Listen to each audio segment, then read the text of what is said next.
Tapo. Nakikisilong lang po. Nakikisilong po.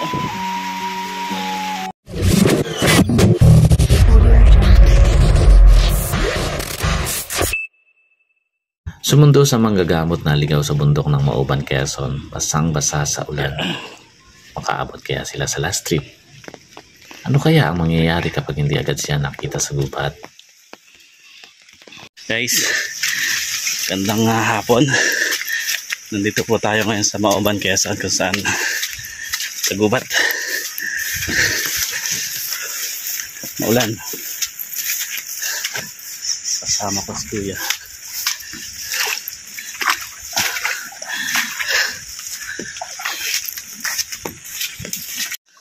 Mas hour na nang makarating kami sa Mauban, Quezon para sunduin ang isa sa pinakamagaling na albularyo na nakilala ko.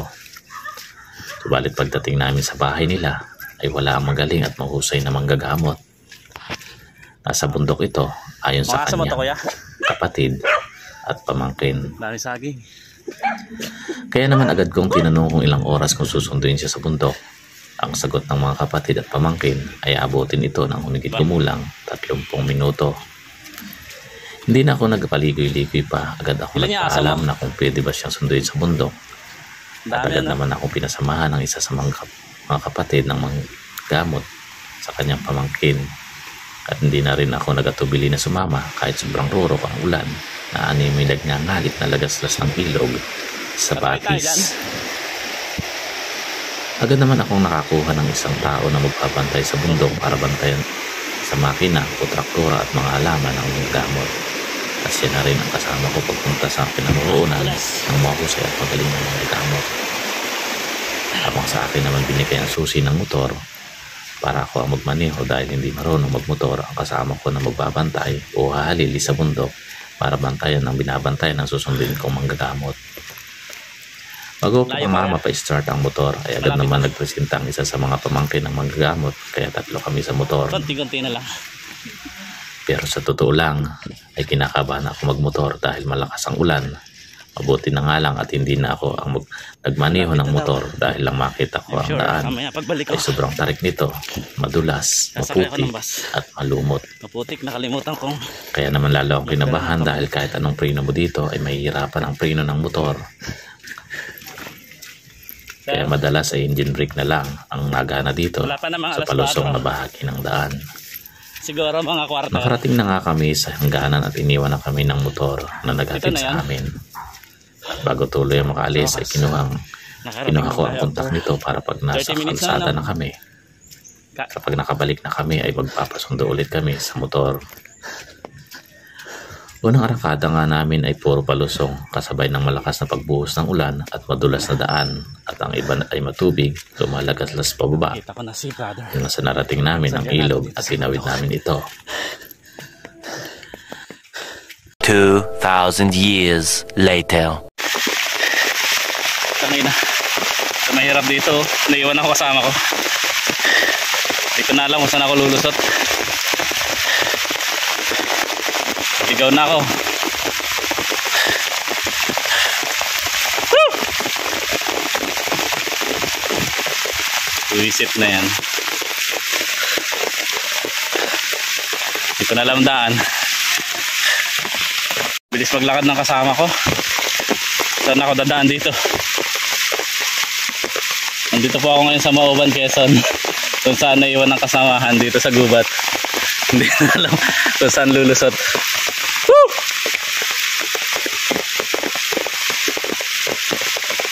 Yung laang. Parang hindi naman titinaanan namin. Pero sige, subukan ko. Isip.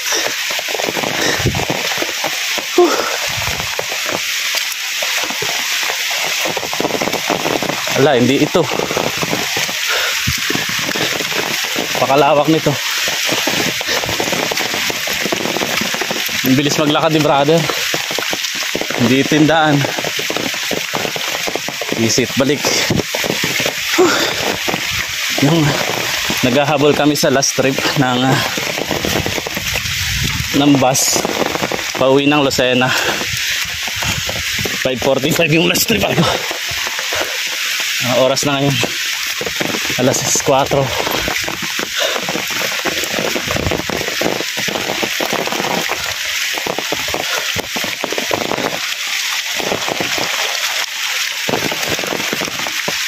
Yun lang. Saan na pati ako nang galing? May bahay ako nakita dito kanina.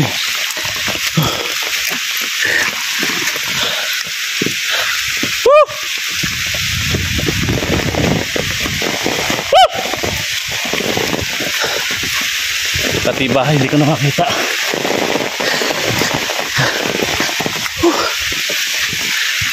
Puro daan naman. Nawala na pati yung bahay. Bah, punyeta.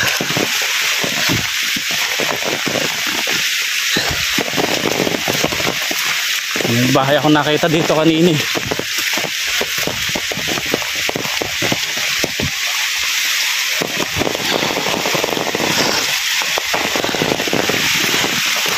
Visit na yan.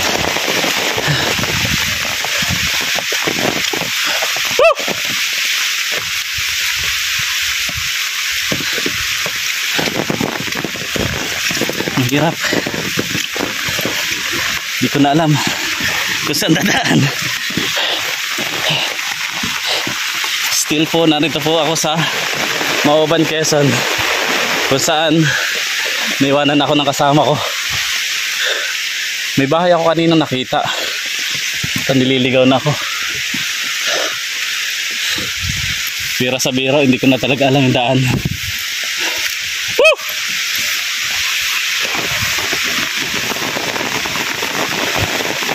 Ano yung daan?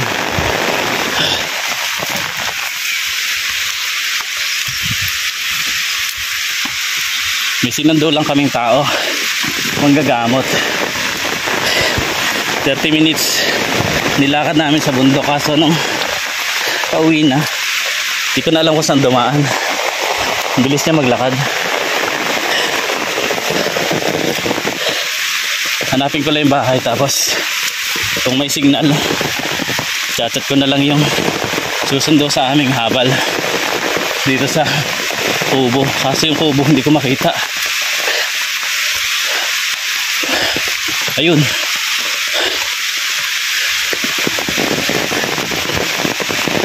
Sana pati kami dumaan. Ayun, nakita ko na yung kubo. Kalawak na, no? Woo!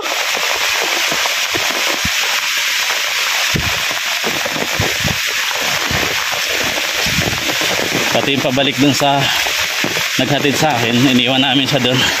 Baka hindi ko na ito ko ipabalik.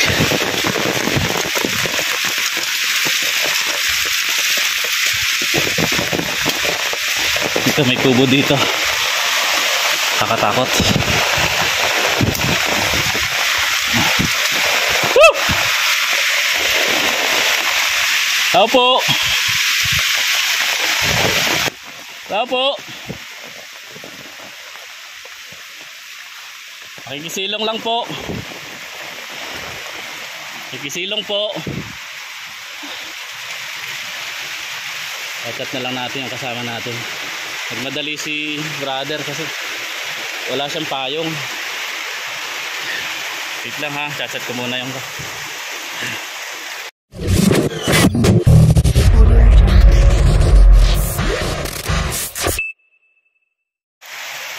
ayan mga adventure.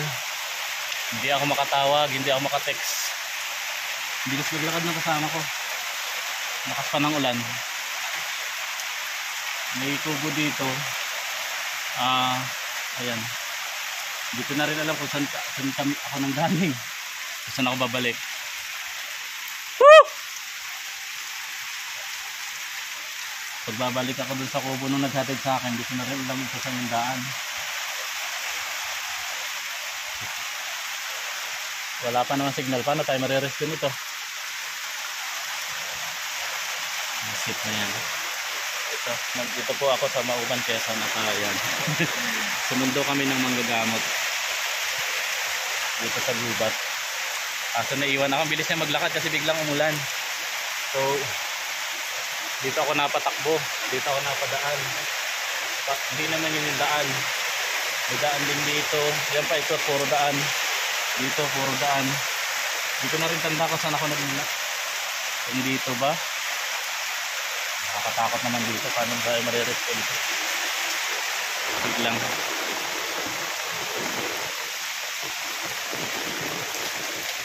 Nandito po tayo sa may kubo. Hindi ko alam kung kaninong kubo to. Pero ikutin natin. Ako'y kinakabahan. Woo! Woo!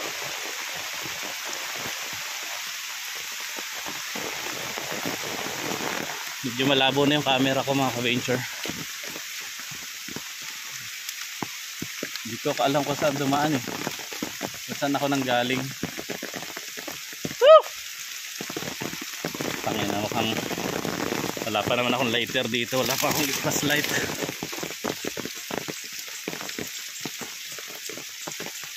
Tangin na.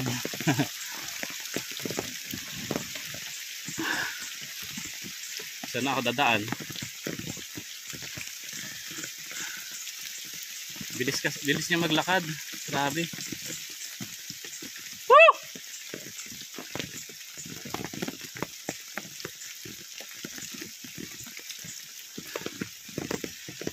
Ayan mga ka-venture. Hindi ko alam kung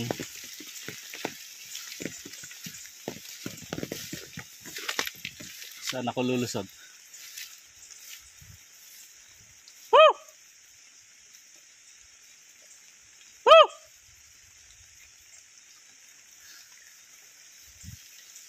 Woo!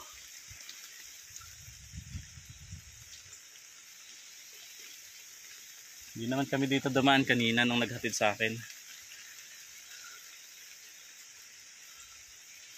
Mainam na yan. Ang dami naman daan.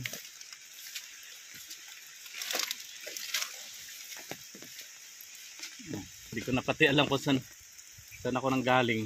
Basta natandaan ko lang ito. May kubo dito.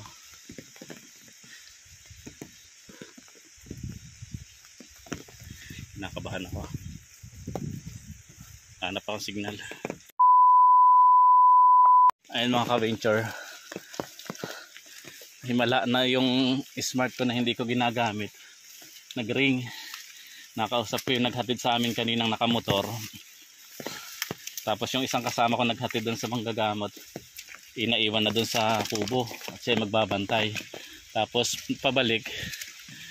Ang bilis maglakad ng manggagamot. So naiwan ako. Dito na lang tayo mag standby para mabilis tayo mahanap dito sa kubo. Ang dami kasing daan.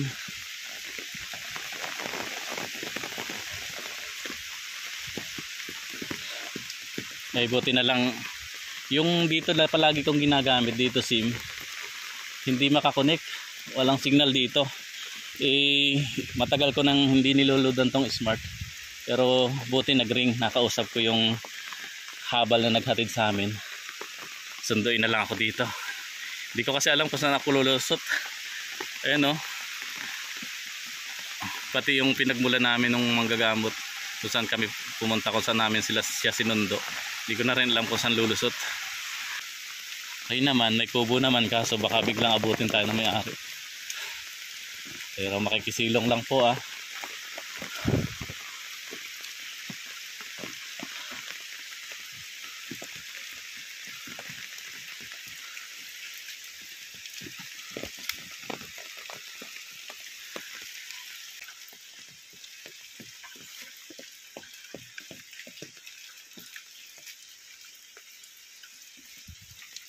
Hintayin ko na lang sila dito. Anong oras na maiiwan na kami ng bus. Ang last trip ng bus ay 5:45. So ngayon ay 4:30. 4:40 na.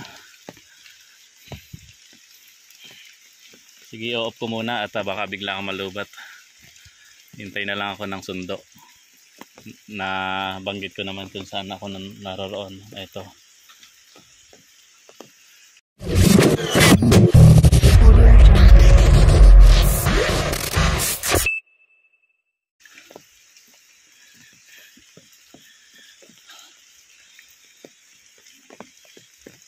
Bilis niya maglakad nung biglang umulan.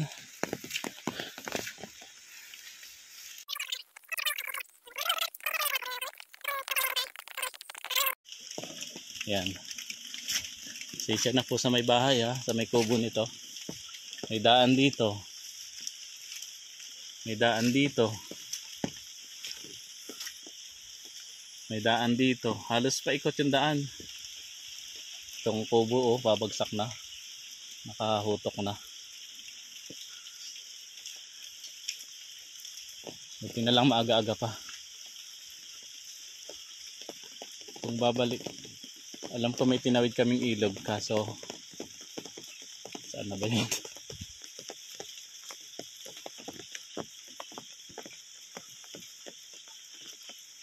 Yung bahay kanina na may mga aso, akala ko ito. Pero hindi ko rin makita. So pasensya na, naligaw ang inyong ka-venture. Naligaw dito sa gubat ng Mauban. Mauban, Quezon. Hihintay na lang tayo. Pag may sumigaw, iyon, sundo na natin yan.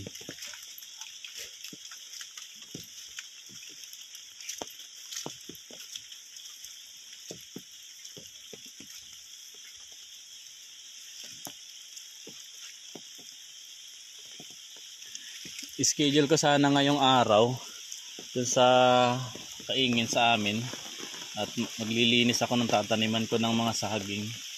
So kailangan nga namin ng manggagamot. Lumuwas kami dito sa Mauban, Quezon. So sumama ako sa pagsundo dito sa gubat. Hinatid kami ng habal-habal. Tapos may kasama kong isa na iwan doon sa gubat para pag isinama namin manggagamot may maiiwan dito sa gubat sa kanilang kubo dun sa dulo. May magbabantay. Tapos pag alis namin kasama ko na yung manggagamot. Biglang umulan, ang bilis ng lakad niya. Ayun, naligaw na ako. Ito na lang kung saan ako sumuksok. Pero stay lang muna ako dito sa kubo-kubo na to para madali akong mahanap. At buti pagpunta ko doon, yung pinantawag kong hindi ko niluludan, baka may dati pang load kaya nag-ring. Sana pag nag-chat ako mamaya, ayan doon, nakakuha ako ng signal doon sa dulo. Yung dito sim lagi ang niluludan ko.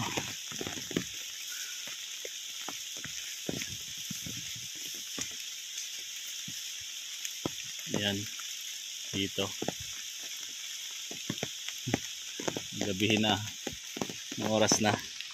Ito yung oras mga ka-venture ayan,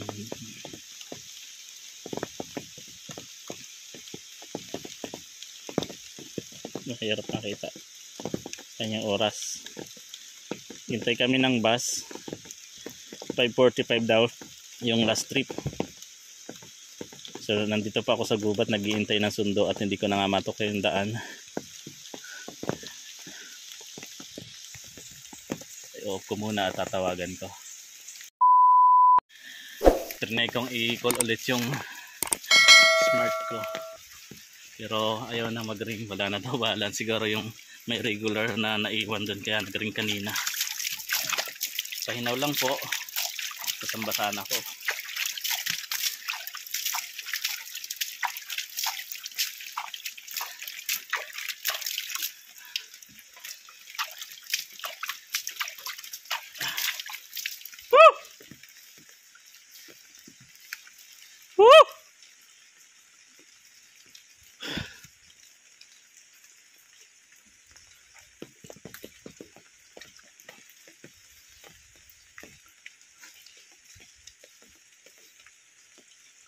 Grabe, hindi ko alam kung saan ako lulusot.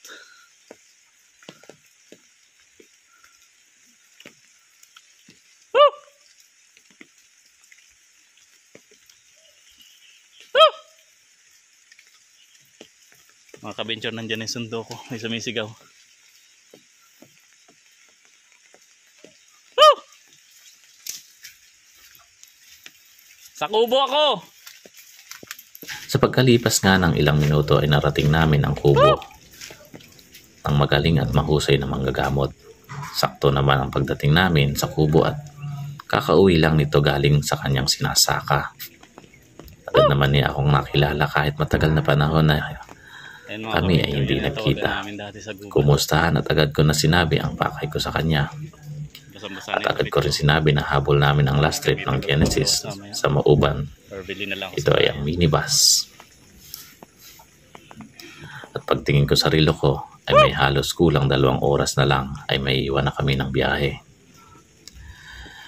Mabilis naman siya nakapagpalit ng damit at agad kami umalis. Iniwan na namin ang kasama ko kanina papalit sa kanya na magbabantay.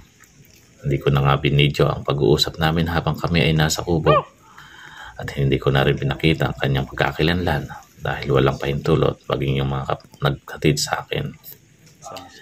Naging mabilis ang paglakad namin subalit hindi nagtagal ay nahirapan na ako dahil puro paahon na nga ang aming nilalakaran at madulas at muling bumuhos nga ang malakas na ulan. At tuloy nga na nawala sa aking paningin ang kasama kong manggagamot. Napakabilis niyang maglakad hanggang sa hindi ko na malaman kung saan na ako dadaan sapagkat hindi ko na rin maaninaw ang kanyang mga bakas na agad namang pinapawi ng malakas na ulan.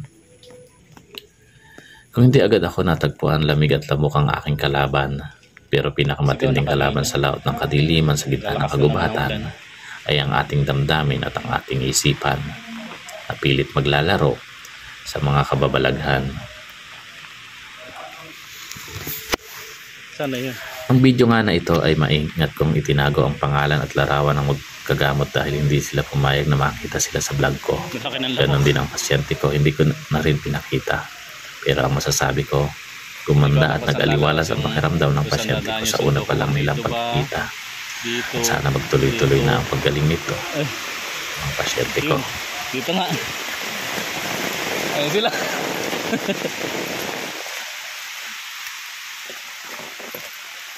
Sorry. Bilis mo maglakad. Kusasa na ka sa buot. Ha? Bilis mo maglakad? Nasa bahay ka na? Hindi, dyan pa ako lang. Lumuso ulit. Umahon ulit. Hindi ko ako sa kabilang baka nakapagdaan. Dito ako lumusot kanina. Ay dito, nagpa-dire-diretso yata ako dito. Sabi ko, ang bilis mawala.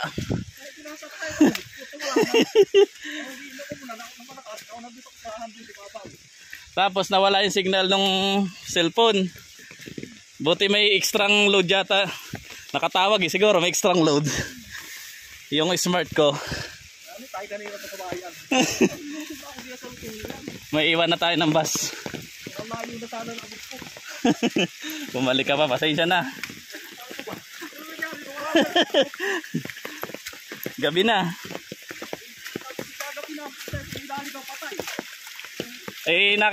Pilit ko hinahanap ulit yung kubo. Kala ko hindi ko na makikita ulit yung kubo ay. Bumalik na lang ako sa kubo. Kung sa gumian siguro.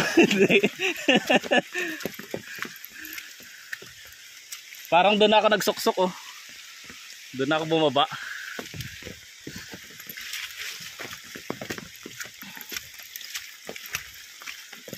Susundula ang ay na-rescue pa.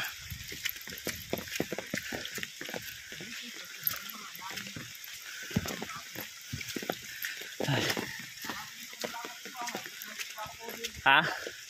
Naitawag ko kagad kay Kuya no. Sa inyo pa rin to? Sa inyo pa rin ito? Ay hindi na.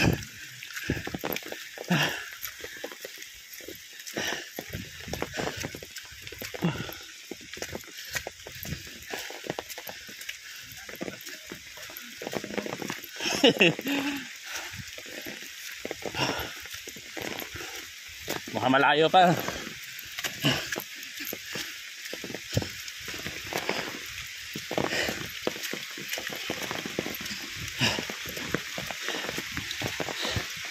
Ayan, salamat kuya.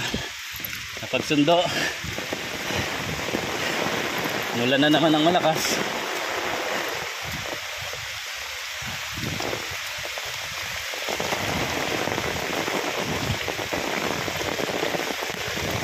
Ang hinahanap ko yung unang bahay. Ibang bahay ang nakita ko.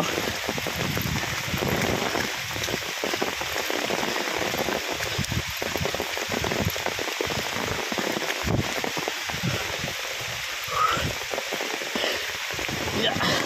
Ano ko? Lakas ng ulan.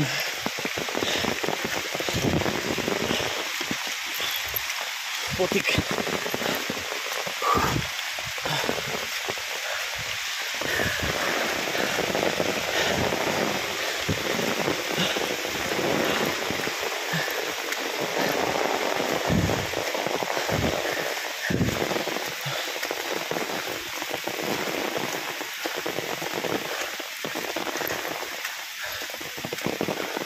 Ah, yung may mga aso kanina, yung hinahanap ko.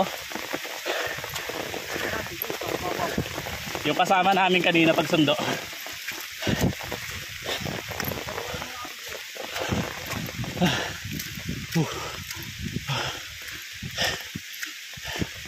Malapit lang pala, no?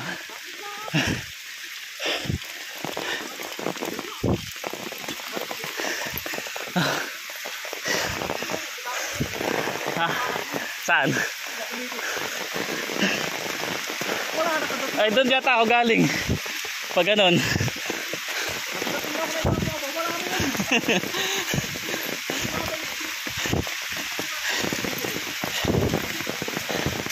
Sumundo lang ay na-rescue pa.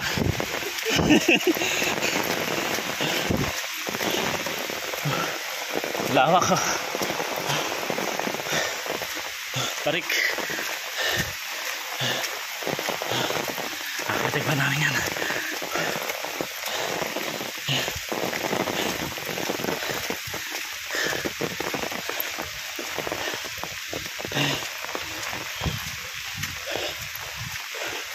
Oh, taas.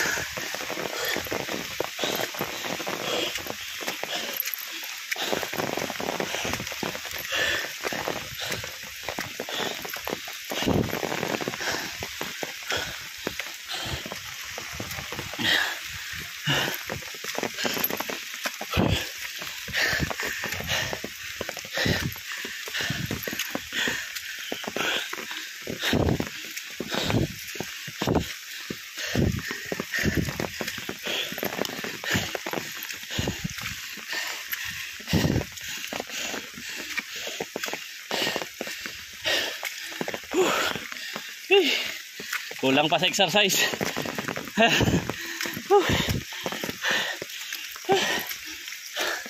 Kulang pa.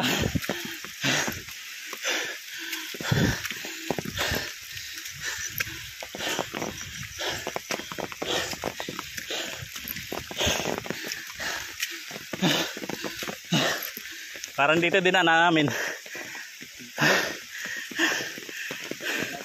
Lapit na.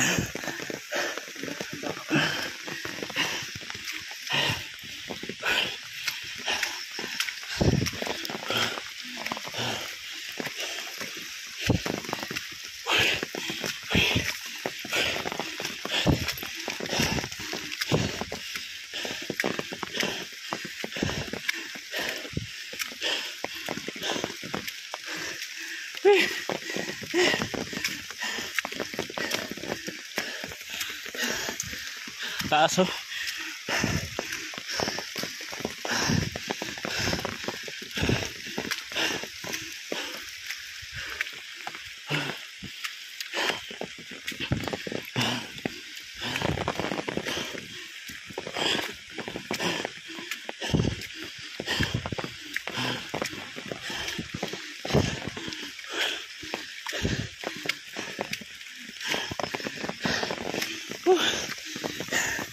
Panahinga ko.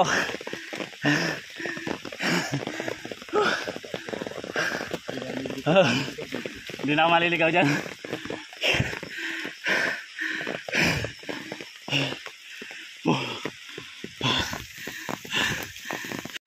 Grabe hingal ko. Ang tarik.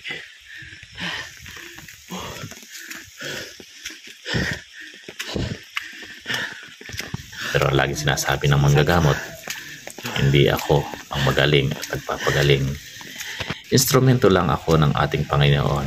Siya ang nagpapagaling at hindi ako. Nagkautang man ako ng malaki, hindi na iyon importante. Dahil ang higit na mahalaga sa akin ay ang gumaling ang pasyente. Para sa akin, hindi lang last trip ng bus ang inabutan namin. Ito ay ang last trip ng buhay ng isang tao. Maraming salamat po sa tumulong sa akin sa mga nagpautang, lalo na sa gitna ng biyahe. Ako ay kinulang. Patuloy nawa kayo ay pagpalain ng ating mahal na Panginoon. Mission accomplished.